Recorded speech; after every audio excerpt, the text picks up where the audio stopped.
Hello everyone and welcome back to my channel Sip of Life with Kairav.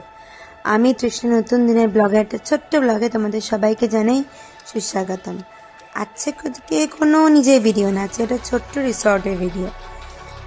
কয়েকদিনের মধ্যেই আমরা একটা ছোট্ট স্টেকেশনে গেছিলাম আরিয়ান উডস বলে একটা রিসর্টে, যেটা আছে সোনাপুরের কাছে। খুব সুন্দর একটা রিসর্ট। আগেও আমরা 2-3 বার গেছি, কারণ সেখানে একবার বাবাইয়ের জন্মদিনও করেছিলাম আমরা। তখনই আমাদের রিসর্টে একটু ভালো লেগে যায়। তো মাঝখানে একদিন হঠাৎ করে দুবাকার বলে চলো আজকে রাত্রিটা আমরা আরিয়ান উডসে কেটে আসি, মানে হোলি খেলার দিন আর কি। তো চলে গেছিলাম আমরা সেখানে। আরিয়ান উডসের দেখতে খুব ছিমছাম, বেশ সুন্দর একটা পরিবেশের মধ্যে, বেশ নিরিবিলি। আর মাঝে মাঝে এরকম একটা স্টেকেশনে গিয়ে একদিন থেকে আসতে বেশ ভালোই লাগে। 910 ছিল আমাদের রুম নাম্বার। রুমটা খুলেই পেয়ে যাবে এরকম ডান দিকে একটা সোফা সেট অ্যাজ ইউজুয়াল, আর সামনে একটা বিশাল বড় আয়না, যে আয়নাটা দেখে তো আমার খুবই মজা লাগছিল। আর এটা হচ্ছে আমি। আর বাঁ দিকে আছে এরকম একটা কি বলবো ডিভাইডার টাইপের। এই ডিভাইডারটা না আজকাল খুব উঠেছে, অনেকের বাড়িতে আমি এরকম দেখছি। আর পিছনে একটা আছে বড় বেড, বাঁ দিকে আলমারি একটা। না এখানে দেখো এই যে এই জিনিসটা, এটা হচ্ছে না শীতকালে এখানে বোধহয় ফায়ার টায়ার জ্বালায়, তার জন্য মানে ঘরের মধ্যে যদি আগুন জ্বালাতে লাগে না শীতকালের জন্য, এখানে তো খুব ঠান্ডা পড়ে তার জন্য। আর এদিকে আছে টেবিল চেয়ার, যেখানে আমার প্রতিদেবতা বসে গেছে কথা বলতে অ্যাজ ইউজুয়াল। আর এদিকে একটা ছোট্ট ব্যালকানি, কিন্তু ব্যালকানিটা এখন খোলা যাবে না, রিজনটা হচ্ছে বাইরে বিভৎস পরিমাণে মশা। তবুও আমি একটু দেখিয়ে দিলাম। এই যে দোকানের চেয়ার, যেখানে আমরা সকালবেলা খাবো চা। রিসর্টে না একটা ছোট্ট সুইমিং পুলও আছে। আর এই দেখো এদিক দিয়ে কি সুন্দর লাগছে না লাইটসের মধ্যে দিয়ে। আর এই যে বুবুল যেখানে আমি সেখানে এনারা। তো চলো, ও কিছুটা বলছিল, কিন্তু তা বললাম যে না বুবু দাঁড়া, আমি ভিডিওটা করে নিই।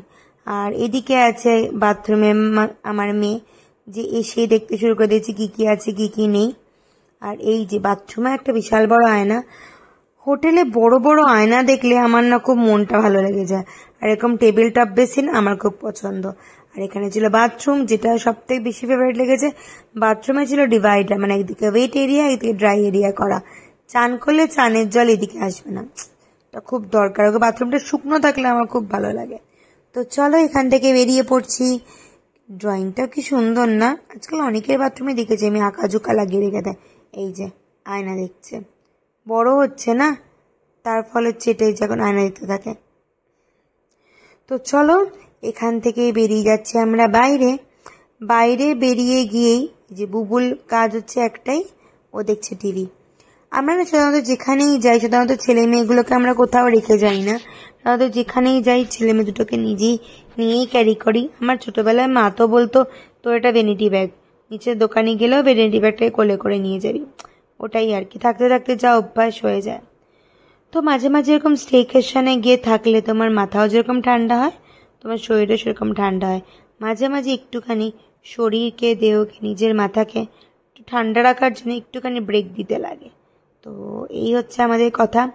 চলে এসেছি আমরা এই আরিয়ান উডসে। আগেও একবার এসেছিলাম, তবে এবার এসেছি থাকার জন্য। তো আমাদের রুম থেকে বেরোলেই আছে হলো কি সামনে একটা মানে লবি টাইপের, ডান দিকে লবি বাঁ দিকে লবি, আর এরকম সিঁড়ি দিয়ে উপরে উঠে যাচ্ছে।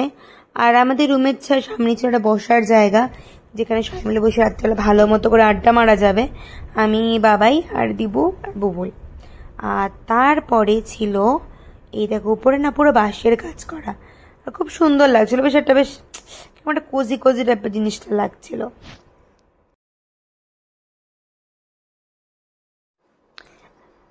এই আরিয়ান উডস রিসর্টটা হচ্ছে সোনাপুরে, মানে গুয়াহাটি থেকে অ্যারাউন্ড 20 to 30 মিনিটসের ডিস্টেন্সে থাকে। খুব সুন্দর, ভালো, এদের স্টাফদের বিহেভিয়ার খুব ভালো, ইভেন খাওয়া দাওয়ারও খুব ভালো ছিল। আর বেশ একটা হোমলি টাইপের অ্যাটমসফিয়ার, মানে প্রচুর ফ্যামিলিজও আসে এখানে। আর এইটা হচ্ছে আরিয়ান উডসের দিনের ভিউ। খুব একটা ভিডিও আমি বড় করব না, খুব ছোট্টের মধ্যে একটা হোটেলের রিভিউ দেখলাম। হোটেলগুলো খুব সুন্দর, বিছানাপাতি খুব ভালো, খুব পরিষ্কার, স্টাফদের বিহেভিয়ারও খুব ভালো। তো তোমরা যদি কেউ আসো সোনাপুরের দিকে, অবশ্যই চেক আউট করতে পারো আরিয়ান উডস। তো চলো আজকে এইটুকুনি, দেখা হচ্ছে নতুন কোনো ভিডিওতে।